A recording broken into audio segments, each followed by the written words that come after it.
नमस्कार. मागे आपण 2 व्हिडिओ पाहिले होते जे विद्यार्थ्यांच्याबद्दल होते, विद्यार्थ्यांसाठी मोटिवेशन होते.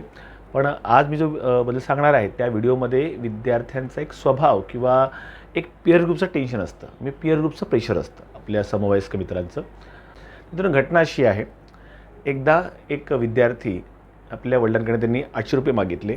का? तर मित्रांना बर्थडेची पार्टी द्यायची आहे. बरोबर आहे.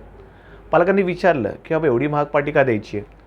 त्या मुलांनी उत्तर दिलं की माझ्या एका मित्राची पार्टी होती आणि त्याने आमच्या मित्रांसोबत ₹1000 खर्च केले. त्या मुलांनी जे ₹1000 खर्च केले होते त्या मुलाचे वडील एका मोठ्या पदावर महापालिकेत काम करतात.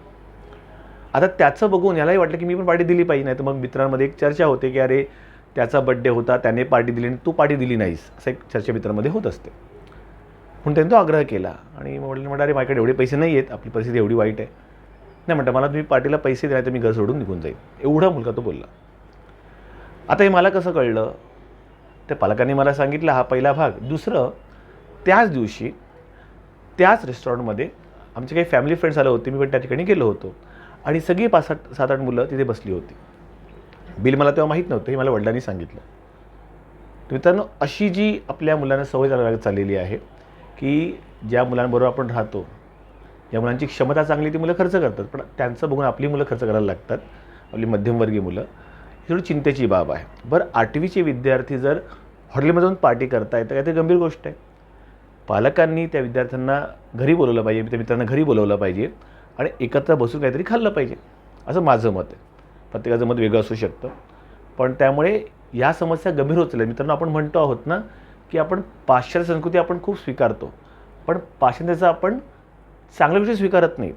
ही जो चंगळपणा जो आहे तो स्वीकारत चाललेलो आहे. त्यामुळे आपली आर्थिक परिस्थिती नसतानासुद्धा मुलांचा असा आग्रह करणं हे मला वाटतं एक दिवशी आपल्याला घातक ठरणार आहे. म्हणजे मुलं हा विचार करत नाही की पालकांकडे पैसे आहेत नाही आहेत, पालकांना फीज भरायची, क्लासची फी भरायची, शाळेची फी भरायची, गणवेशची फी भरायची, पुस्तकांची पैसे लागणार आहेत. त्या ₹800 त्या मुलाने अनेक गोष्टी खरेदी करू शकल्या असते, चांगल्या गोष्टी ज्या आवश्यक आहेत त्या, पण असं होत नाही.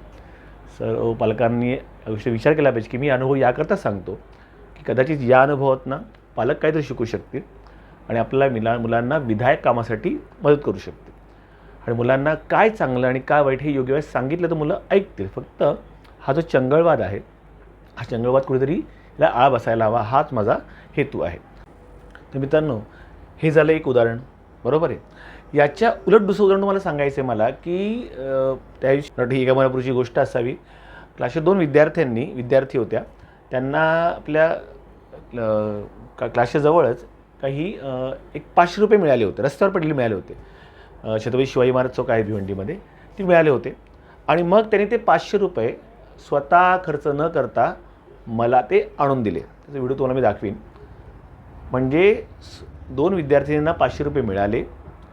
ते काही करू शकले असते, पार्टी करू शकले असते, ते खाऊ शकले असते, पण त्यांनी तसं न करता ते पैसे मला आणून दिले आणि सांगितलं की दादा आम्हाला हे पैसे तिकडे मिळालेले आहेत, तुम्ही याचा काहीतरी चांगला उपयोग करा. मग ही 2 वेगळी उदाहरणं आहेत. एकीकडे वडिलांवर आर्थिक भार टाकून ₹800 खर्च करून ही मुलं पार्टी करतात, आग्रह धरतात पार्टीचा. दुसरीकडं त्याच वयातली मुलं बाहेर पैसे मिळाले ते गुपचूपपणे किंवा काही ते खर्च न करता आपल्याकडे आणून देतात. मुले दोन्ही प्रकारचे आहेत. आपण त्याच्यावर कोणते संस्कार करतो हे जास्त महत्त्वाचं आहे. सो या दोन्ही उदाहरणांवर आपल्याला दिसतं की आपले संस्कार एवढे महत्त्वाचे आहेत, ते विद्यार्थ्याला, त्या मुलाला घडवू शकतात आणि बिघडवू शकतात. आता काय करायचं हे सगळं आपल्यावर अवलंबून आहे.